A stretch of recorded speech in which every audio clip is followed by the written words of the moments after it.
Okay. Let me start off with a little introduction and then we'll just kind of go into it, all right? Alrighty. Hey, what's up, everybody? It's Frankie Slauson here, and welcome to another Renegade Radio interview exclusive interview, number two of the day. Earlier, we did an interview with Robin Williams, a tribute artist, David Bourne, a couple hours ago, and that went pretty well. Now we're on the main event of the night. And we got a guy who I found courtesy of the good old Facebook shorts, YouTube shorts, all the it wasn't really from TikTok, but then eventually I found out he had a TikTok because everybody has everything in social media when they're on the shorts and everything. A young upcoming ventriloquist, but a guy who's been doing this for quite a little bit, almost you could say a lengthy career, but he's very young. He's a young guy from Las Vegas. Mr. Landon Harvey, welcome to Renegade Radio, my friend. Hey, thank you for having me. This is fun.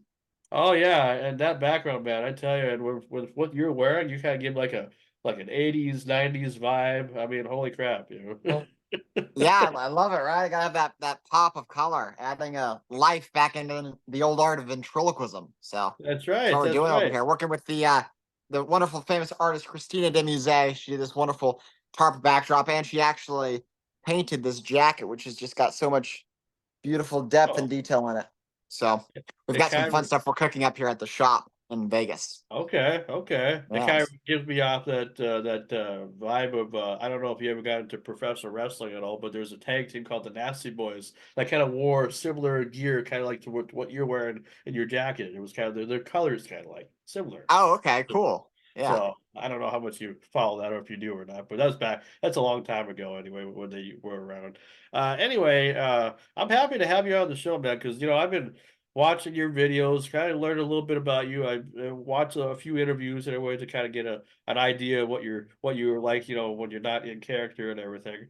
And I'm really excited to have you on because I feel you're one of those unsung heroes or unsung talents that people don't know about, even though they probably do, but I'm just not aware if they do or not because I found some stuff about you, but you're not. I mean, I don't know. I just feel like you're somebody who's going to go places if you haven't gone places already. So I Well, want thank you. Thanks, Sean. I really appreciate that. I've been doing ventriloquism since I was 6, and I'll be 24 in November.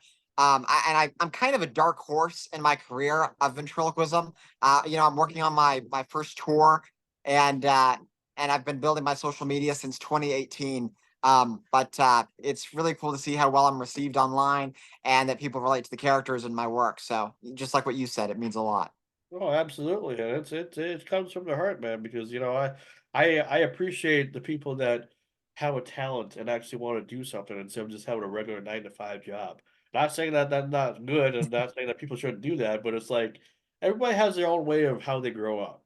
And Absolutely. you lived in Las Vegas all your life. I can only imagine the life that you've had up to this point. So Well, and I didn't. I moved here in August, if you can believe it.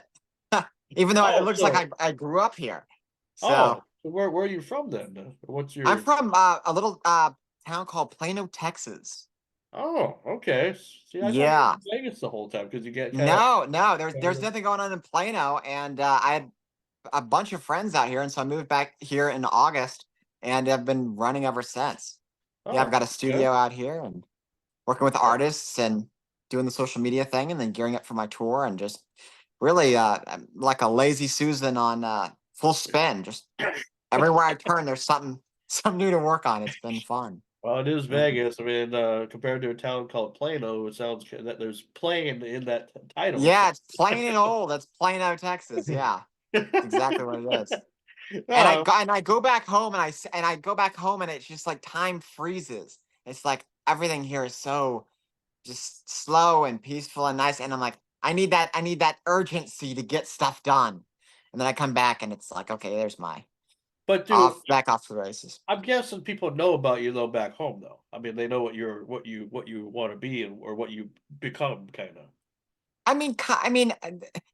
I was doing kind of any kind of show I could get out there. I did a lot of corporate stuff and kids shows and Cub Scout banquets, and I did kind of the whole gambit in terms of like what you could do as a ventriloquist.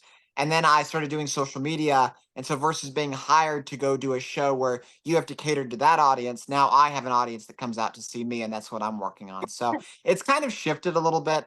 And I've kind of learned who I am through the whole process, from building the characters and learning who they are. Then you learn who you are. Um, but yeah, it's been interesting. My parents have known I've been doing this since I was 6. My grandparents thought that this was just like a phase that I was going to grow out of, and so Of it's course. always amusing for them to hear my adventures in Las Vegas, because they I think would. I'm like living on the strip. You say you live in Oh Las yeah. Vegas, they're like, oh, you live on the strip, with all the homeless and all the magicians, and no, it's not.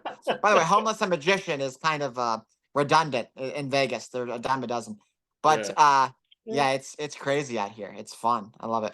But you try to create an art, and regardless of whether it's music or stage or whatever, I mean, you try to create something that's, a lot of people can, only a few people can do, I would say. I mean, especially ventriloquism. I mean, I don't think I could do it. I mean, I can do voiceovers and stuff, and if the microphone's good, and because it always kind of does something to your voice where it enhances everything, makes it sound more professional than you probably are as a person. But Yeah, it's got that crisp sound to it, right? yeah, especially if it's a good mic. If it's a cheap ass mic, then it's like, what the hell are we doing?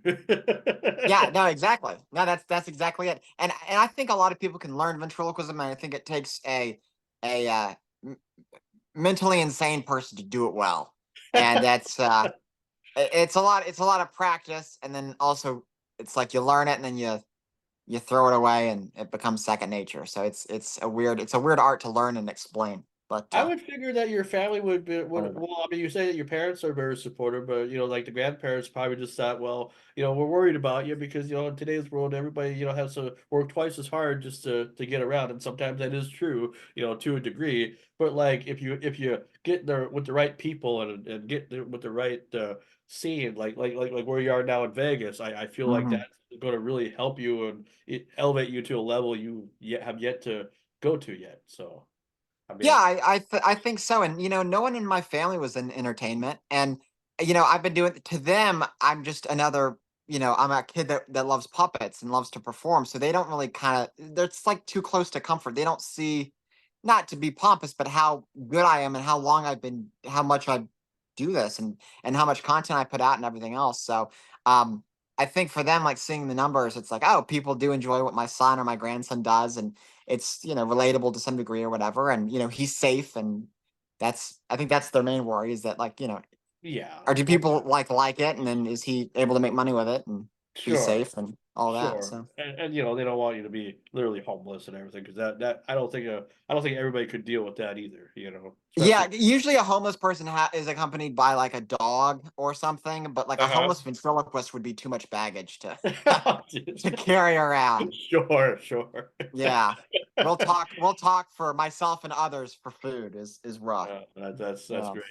So as a young man growing up around entertainment, has ventriloquism always been like your top choice? Has it always been something that you just figure, well, if I did this when I was 6 and I'm doing it now, why do anything else? Yeah, for the most part, I did a lot of musical theater and acting throughout middle and high school. That was a side thing, and that was fun. But it's really, my through line has been ventriloquism, and while my friends in middle school and high school were getting jobs at Sonic, I was out on the weekend doing shows, uh, and that was neat for me.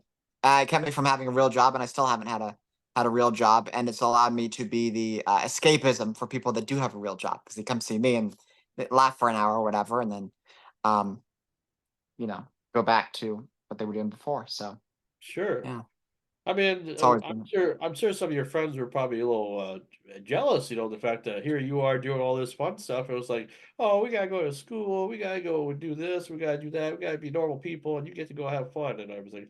I'm Oh, sure you. I still had to go to school. There were a couple days I got to miss because I had shows, or I was in a program called ISM, which basically you got to study with a mentor, and I could skip full school days, and that was fun. But but yeah, I think them hearing uh, how much I made doing a kid's birthday party in an hour versus how they have to shovel hamburgers or whatever is uh, that probably caused some jealousy or ruffled some feathers. But I've been doing this since I was 6, and it's like anything else, you practice with it, you get good, and then people want to hire you because you're in demand. Yeah, yeah, So yeah. it's one of those Now things. I'm sure some of your friends, have seen your act and like, you've shown them what you're doing and everything, and they're like, man, that you should run with this. You should be doing your gigs and stuff. You should be doing what we're doing. Yeah, and I think it's weird. I still get messages today from people I went to high school with, or I was in the back of their math class or whatever in middle school, and they're like, "I can't believe you still stuck with it. Now you're on social media, and like, good for you." And it's they'll always crop up, and it's really funny. My high school reunion is gonna be wild. That's right. That's right. Wait till you get to your first 5 years or 10 years, and it's just like, Oh wow. gosh, You know, man. I'm already been at my 20th already. It's just like Jesus Christ, the time has just gone by. And I graduated Yeah, exactly. too, so it's like, what in the hell has happened in that time? Yeah, for sure. Well, the thing about what I was it's always impressed me with people that can do ventriloquism. It's just the fact of how you got to get it so perfect to where you're given the illusion that obviously I hate to break kayfabe, but you want to make sure that everything's working as good as it can. Like make sure that the characters are speaking how they're supposed to speak and nobody's looking at you. But I'm sure people are like, even myself, when I first saw you doing it, I was watching you first before I watched the character talk, because I just wanted to see how you reacted, by hiding your voice, Yeah, and you want to make sure that the technique is good, and that's usually like the first thing. And it's so funny because when people see a ventriloquist live or on social media, that's they're testing to see how good of a ventriloquist they are. And then after about a couple lines, they're like, okay, they're good enough. And is the puppet alive? Are they alive in response to the puppet? And then after that, it's like they're like analyzing it in layers, right? Because then it's like, yeah. okay, now they're both alive. What are they talking about? Is it funny? Is it emotional? Are they singing a song? Like, why am I invested in watching this? And that's also how I learned. I learned the art of ventriloquism, and then I learned keeping the puppet alive and me being alive in response to it, and then I learned how to be funny. So in the same way someone analyzes a ventriloquist, that's how we learn as well. Oh, absolutely. And, Yeah. going back to like, growing up, like I'm sure everything always takes inspiration, right? Mhm. You got to have somebody that you idolize, or somebody that is doing what you want to do, but you want to be kind of like them. Who are some of your favorite puppeteers growing up, and maybe they are still are to this day? Yeah, I mean, obviously people say Dunham, and so Jeff Dunham is a big one. The name in ventriloquism today for his global reach. Uh, gosh, who else? A lot of ventriloquists. David Strassman, who's very popular in Australia. Terry Fader, season 2 winner of America's Got Talent. Um, there was a ventriloquist that I had seen live when I was 6 years old named Dennis Lee, and seeing him perform live was what sparked my interest in wanting to learn about the art.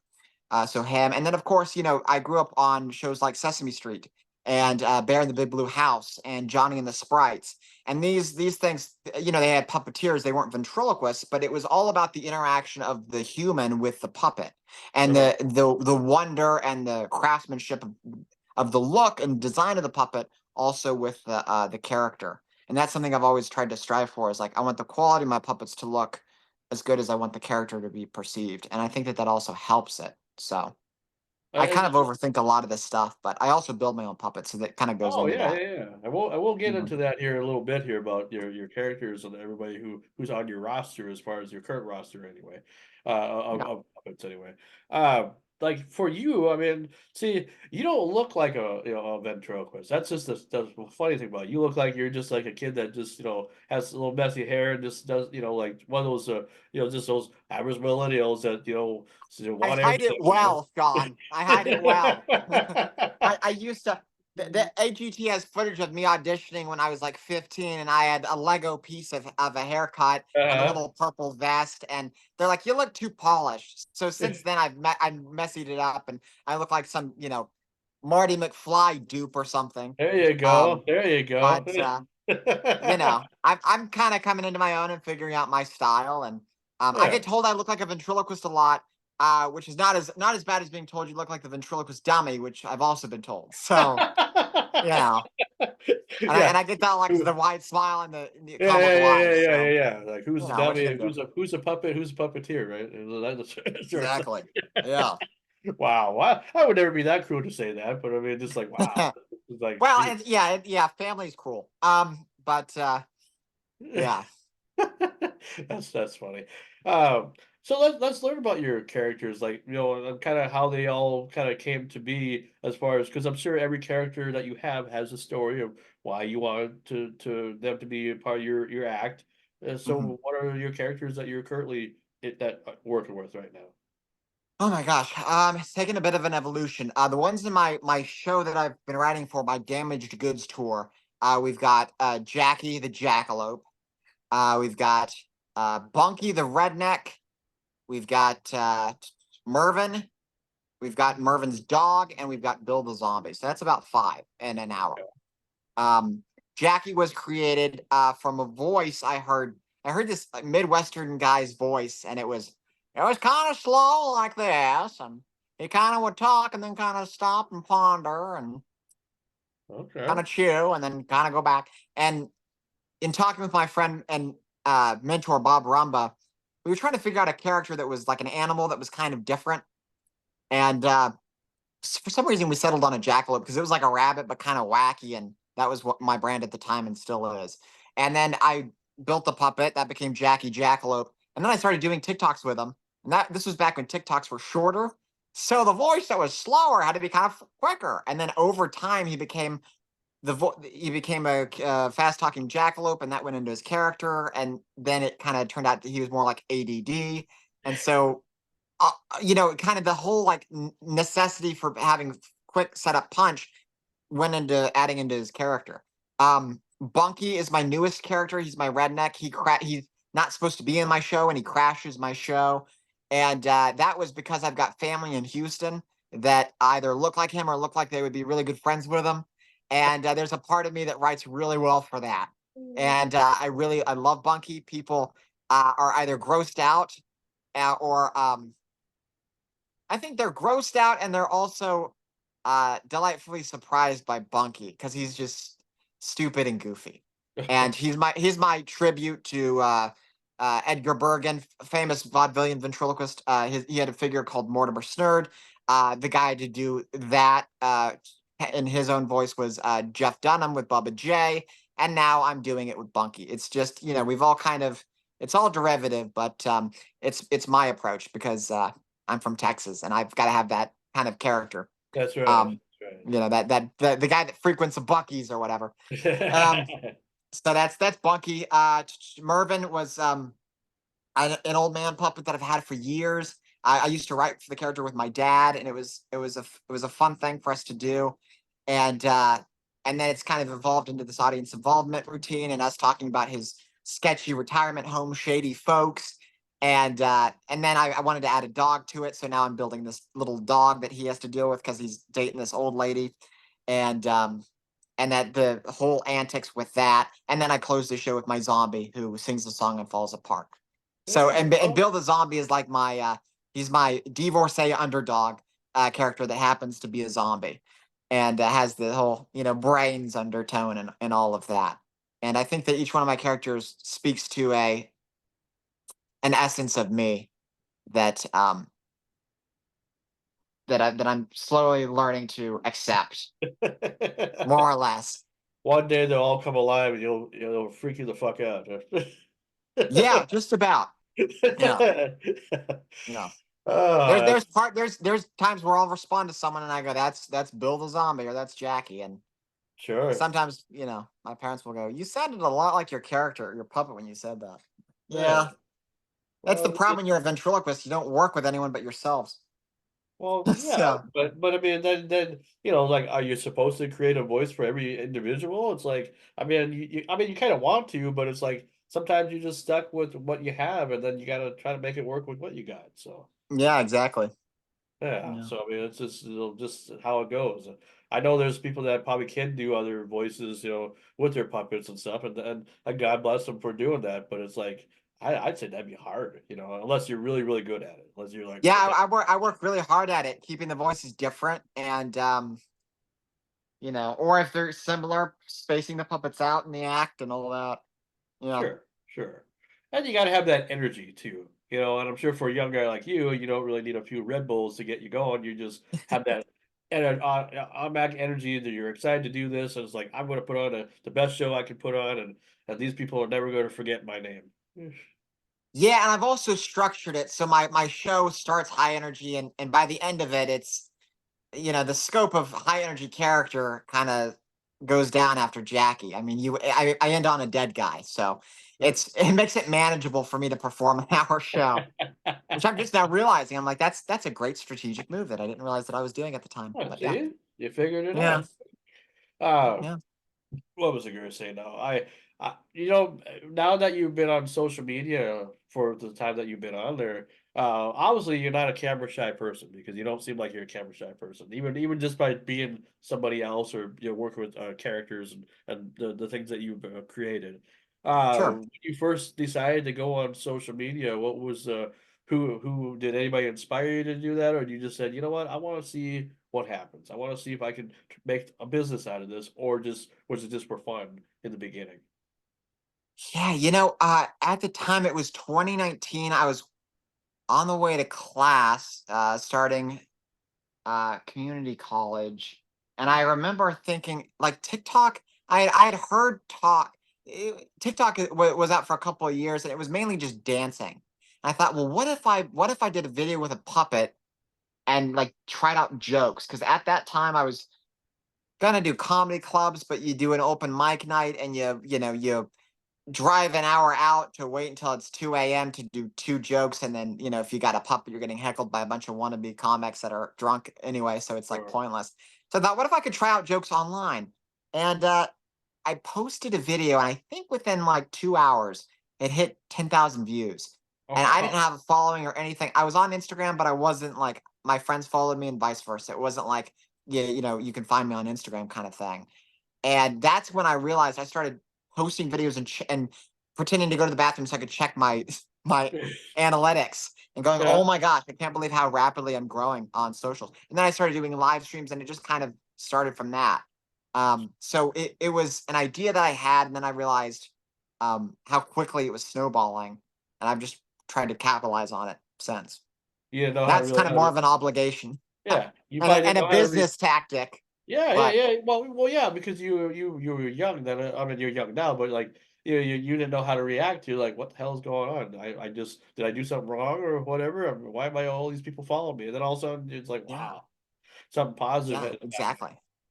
No, that's Yeah. how I feel about social media. It's like it's nice when people who definitely deserve to the views get it. When there's people that don't deserve it, like you've seen probably people watch videos of people of just like sneezing or whatever. And you're like, why are you watching a video about sneezing and that could get like 10 million views or whatever? It's like what And the it, and hell? it's always like that, as a content creator, you spend 2 hours filming and editing something you think is going to hit, and it flops, but then you film something at 2 in the morning and you post it, and it goes over big time, and it goes viral. So it's like there's no, you just never know, and that's why it's such a crapshoot. But So, do you got like any siblings at all that are helping you with this too, or just you by yourself, kind of other than your folks who supporting you? I've got a younger sister, but she is not on social media at all. I mean, we could not be.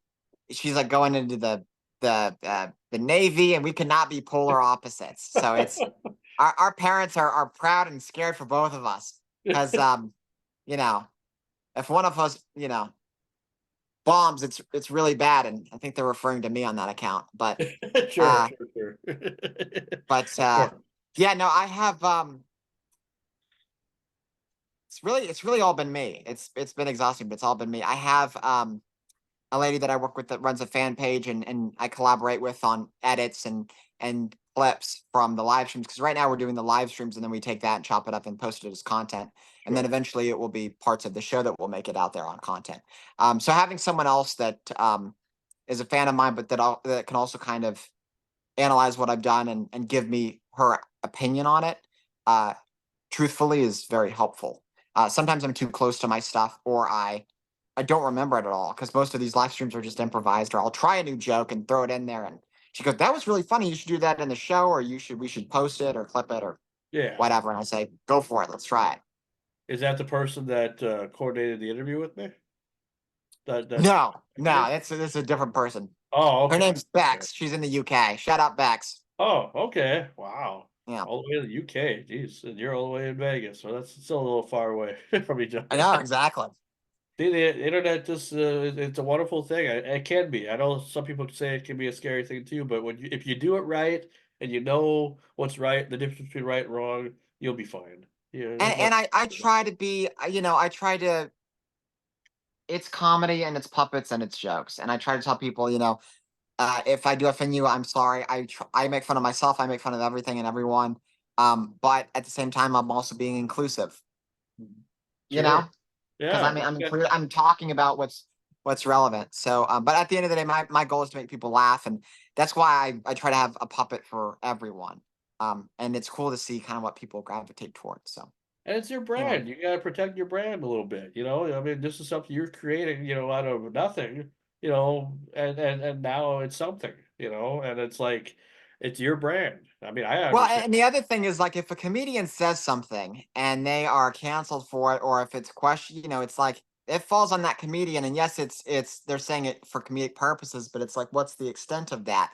Well, for me, it's like it's in the moment, and it's not just me as the comedian, but it's me as the comedian thinking for a comic character. So it's like I kind of get a little bit more leeway, which is fun, and I can kind of push it because then I can Uh-huh. always play the straight man and go, "Oh, you shouldn't have done that," which is what the typical ventriloquist has done for years. Sure, Oh, sure, don't sure. do that. Yeah, yeah, Buddy, yeah. don't say Don't that. Yeah, yeah, exactly. Uh, Bergen had it with Charlie McCarthy. Dunham has it with Peanut or any of his puppets, and that's just kind of been the trope. But yeah, no, it's been fun. It's been great. I've had people from Argentina and Canada, and they're like, messages from all over that go, you understood that joke there, or this resonated with you. Wow, it's like, I'm doing this from the corner of my bedroom, and this is going out to millions of people, and they're really Sure. moved by it or whatever. Well, It's hey, so weird. I it got got into this because I love it and I enjoy it, and to see that so many people are also feeling that way about it is hey, kind of hard to fathom at times. that's why I wanted to interview you because it's because of stuff like that, and I then appreciate it. we're learning as we go along, I mean, I always Yeah, like to improvise what I do most of the time. That's why when your press lady had me write some questions, I just said, well, I'll ask a few of these, but most of the time I just improvise. I get a feel of the interview. And if it's going where I can ask some questions that are like just made up from the top of my head, I'm going to do hmm that because you never know. Never know what the well, answer is. and these are you're asking great questions. Usually I get like, oh, what is it? It's like, when did you start, or like how many puppets do you have, or what, so you build your puppets, Tom. Yeah, and it's like there's only so many times that you could be like repetitive, where I feel like a broken Uh, record. So it's like it's kind well, of one of those hard things where it's like, I thought it was gonna be a challenge to get the approval, but it seemed like everybody was happy with what they received. So I'm glad that you guys no, we're all great. you Yeah. know. Um, yeah, and that's the thing too. I mean, I get it. I've done a lot of interviews, and I try to ask different questions as well. Some people sometimes it's hard because it's like you don't know if what question's been asked. Like I'm not going to ask Right, what's your right. favorite color because that's just like well, what the fuck. That's not a question. Purple. Although it's hard to tell with this jacket. Yeah. Figure more like a neon or like a well like an '80s style because that's like Yeah, I just said, the anything jacket, neon yeah, is probably more fitting for, yeah. yeah. But no, like when it comes to like your stage act, like you would tell me about how you prepare or like how you kind of do it, but like without giving too much away, like what do you talk about with your characters? Is it more like what we see on social media, or is it a little bit different? Wow, great question. I think with my stage show, and what's been interesting is on social media, most people already know who I am that tune in for the live streams. Uh So huh. they know who I am, and then they know who the puppets are. Yeah. And so on a stage show, I do get people that come out that know me to see me, but most of the time it's new people. So you are reintroducing these puppets every time you do a show. So the material can't be anything that is solely reliant on the audience's previous knowledge of who the puppet is or who I am. So I Okay. basically have to explain, like, hi, my name's Landon. I am a ventriloquist. This is my life. And then we kind of go into like how the characters relate to me. And that was kind of the hardest thing in figuring out, like, how am I going to introduce a jackalope? But we figured it out. And I opened the show with a little stand up and kind of talking about myself and my dating issues as a ventriloquist, and kind of talking about the theme of my show being damaged goods and what that means to me. And each character that I bring out kind of harks back on that, and that creates some comedic tension. And by the end of the show, it kind of wraps everything up with a nice bow. And we kind of each puppet, you learn about each puppet and how it relates to me, and how everything is this beautiful, chaotic little scene that I feel more comfortable in on stage than anywhere else in my existence. Is Yeah. really what it is. So Yeah, and you know what I get out of that too is like when I'm watching some of your clips. That another reason why I wanted to have you on the show is because I like how you're going for adult humor, but you're not mm, trying to go for adult humor. Like you're keeping it a mystery, but we know what you're talking about, but you don't really go into explanation about. Because you can talk about something, you can go into something that's completely filthy, but you're not being filthy. You're just kind right. of giving the imagination like, I'm thinking about this, but are you thinking about the same thing I'm thinking about, or are we, on a different level? And your pets come Absolutely. in. Yeah, I bathe in innuendo. That's it's my favorite thing. I abuse it so much in terms of like what my comedic style is. But it's fun, and the great thing too is figuring out what can you do, or should kids come see me, it's okay for them to see, but it's more of an adult show. So I think right now in my written show, I drop a couple f bombs, but I could always write the like write them out if I need to for a specific audience. But mainly it's kind of more situational, and revolves more around the character's existence and kind of what their purpose is with me on that stage. And then of course we have innuendo and everything else to kind of pepper the comedy. It kind of reminds me of an old show that I'm sure you probably watch this since you deal with puppets and whatnot. Crank Yankers. Ever watch that? Yeah, I absolutely, was like a absolutely. I've got Jerky friends that Boys, built the Jerky puppets for Boys. it. Yeah, Jerky Boys. Mhm. It's like a Jerky Boys kind of show, kind of like. Yeah, and even they say a lot like Shrek it up. Shrek had a lot of innuendo and a lot of just references to pop culture and things like that that have inspired me in writing this, and also in the production of the show with sound effects and fun little things like that that are unexpected. That the great thing about a sound effect is if it's from a movie that people know about, Uh-huh. you don't have to set it up. You could just have a line, and then the sound effect plays, and everyone already knows what that is, and so that's Uh-huh. an immediate laugh. So certain things where like, even if you don't know who I am, you know kind of the pop culture references, or you kind of understand who I am by the end of the show because of um what all is said, and just kind of the goofiness Sure. of all the music. Yeah. And you're kind of, since you're doing this pretty much by yourself. I mean, I would consider that more like an independent adventure, more or less. And Yeah. I don't know, how much of a budget you have, but I'm sure some things are expensive, some things are cheap. I mean, Yeah. was it cheap or expensive to create the characters from scratch, or? I think the puppets are the least expensive part of this. Well, Okay. I don't know about that. I don't know. It's hard. It's hard doing it all right. And at the Uh, beginning, you learn that like you need the skill, and then you need the right pop. You want unique puppets and all of that. And the puppets I've rebuilt them, and they've taken their own time. But I think I'm happy with the way that they are. Uh, yeah, that's such a hard thing to answer, Sean. well, That yeah, is I a mean, difficult question because no, I'm thinking like, well, the production stuff. I have backdrops for my show. I have branded stuff. I've paid comedy writers to work for me so we could tighten up things because I'm only 23, and there's certain perspectives that help. That you need a grizzled New York writer to sure. look to give their perspective on. So it's really a group effort for a one man show. But I would say the puppets were probably the most delightful part of doing all of it, is creating the puppet.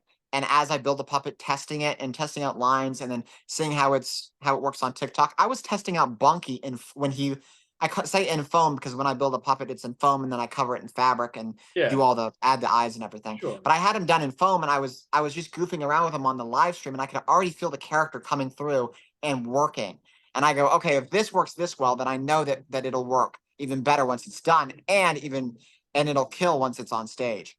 And it does, and it has. So the puppet building has been the most fun part. And then of course there's like the whole production element and then hiring writers to work with me and figuring out the whole logistics of how am I going to tour this, how am I going to fly with it, and making it affordable and customizable or clean enough to do for colleges, but also kind of edgy and suggestive. And that's right now, which I'm probably going to end up doing colleges. How do you make it where it's okay for the college market, which is a very specific kind of audience, Uh-huh. but where it's also entertaining to a bunch of 20-year-olds, without being like too much of like a it's Landon's puppet show. So Yeah, yeah, you yeah, know, yeah, yeah.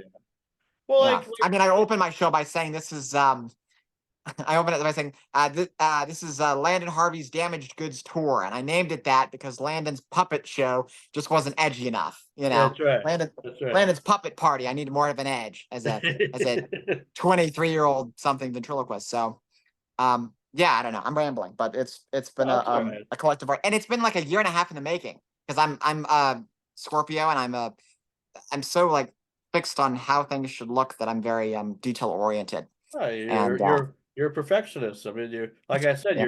you're protecting your brand, and that's okay. You have to. I Well, mean, and then also there's, people expect people see the highlights of my best stuff online from the live streams.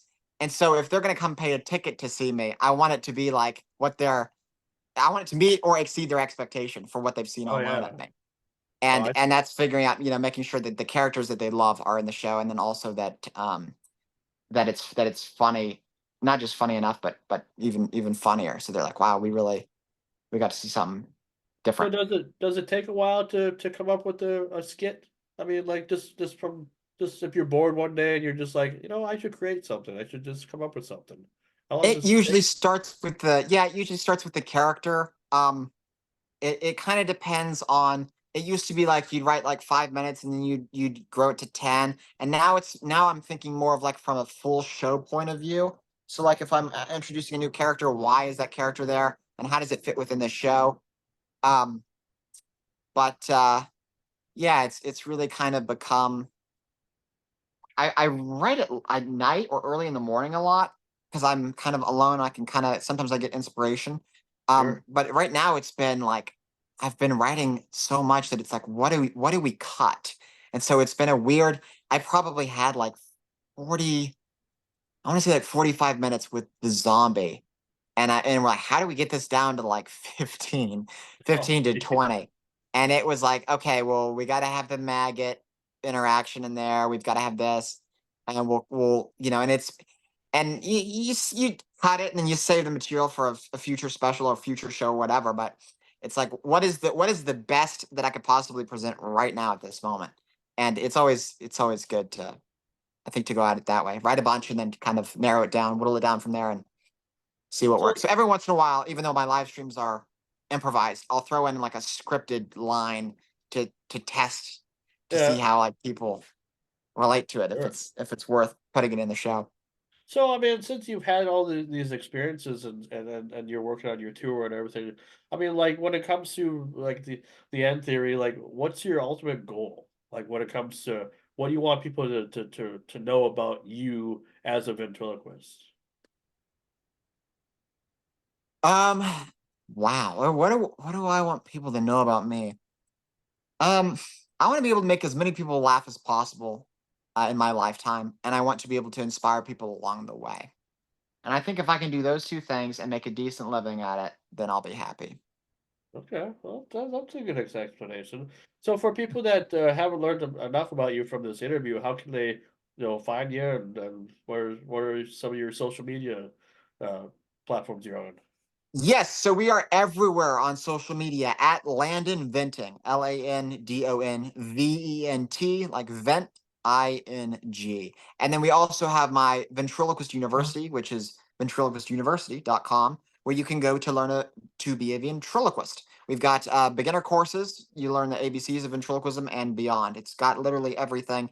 And it's been my brainchild baby that I've been building for the past year or so, and we've Oh, just now launched it. So it's so you're like a an lot of people have been instructor. wanting to learn how to do it, and You're this like is my a answer to them. so you're like a little instructor on the side, kind of like, huh? Yeah, I wanted to do something a couple notches up from a YouTube video. So I spent the time and money to create my own online university. Because I kept having people say, "Did you know, how did you learn this? Did you go to school for this?" And I thought, "Yeah, I went to school to play with puppets. That's exactly what happened." Yeah, yeah, that's it. So now I tell people, "Oh, I studied at the university." The university, yeah, the ventriloquist university. Yeah, that's Sounds so right. proper.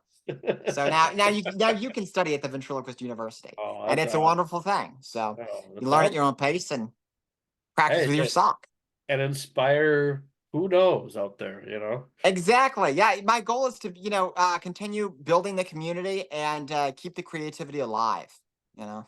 That's awesome. Yeah, Well, I appreciate your time, man. I tell you, Landon, this is absolutely.